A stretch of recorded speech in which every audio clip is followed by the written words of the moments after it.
ಜನವರಿ 26ರಂದು ಬಂಟ್ವಾಳ ತಾಲೂಕು ಅಮುಂಜೆ ಗ್ರಾಮದಲ್ಲಿ Benedict Carlo ಎಂಬ ಮಹಿಳೆಯು ಮನೆಯಲ್ಲಿ ಸಾವನ್ನಪ್ಪಿದ ಘಟನೆ ನಡೆದಿತ್ತು. ಈ ಘಟನೆಯನ್ನ ಬಂಟ್ವಾಳ ಗ್ರಾಮಾಂತರ ಪೊಲೀಸರು ಇದೊಂದು ಅಸಹಜ ಸಾವು ಎಂದು ಪ್ರಕರಣ ದಾಖಲಿಸಿದ್ರು. ಆದರೆ ಈ ಪ್ರಕರಣವನ್ನು ಬೆನ್ನತ್ತಿದ ಬಂಟ್ವಾಳ ವೃತ್ತ ನಿರೀಕ್ಷಕ ಟಿಡಿ ನಾಗರಾಜ್ ಮತ್ತು ಗ್ರಾಮಾಂತರ ಎಸ್ಐ ಪ್ರಸನ್ನ ನೇತೃತ್ವದ ತಂಡ ಇದೊಂದು ಕೊಲೆ ಎಂದು ಸಾಬೀತುಪಟ್ಟಿದ್ದಾರೆ.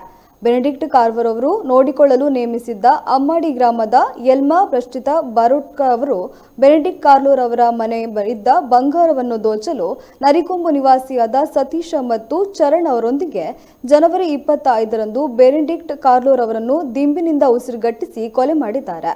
ಪೊಲೀಸರ ತನಿಖೆಯ ವೇಳೆ ಈ ವಿಚಾರ ತಿಳಿದಿದ್ದು ಆರೋಪಿಗಳನ್ನು ಬಂಟ್ವಾಳ ಪೊಲೀಸರು ಬಂಧಿಸಿ ನ್ಯಾಯಾಲಯಕ್ಕೆ ಹಾಜರುಪಡಿಸಿದ್ದಾರೆ.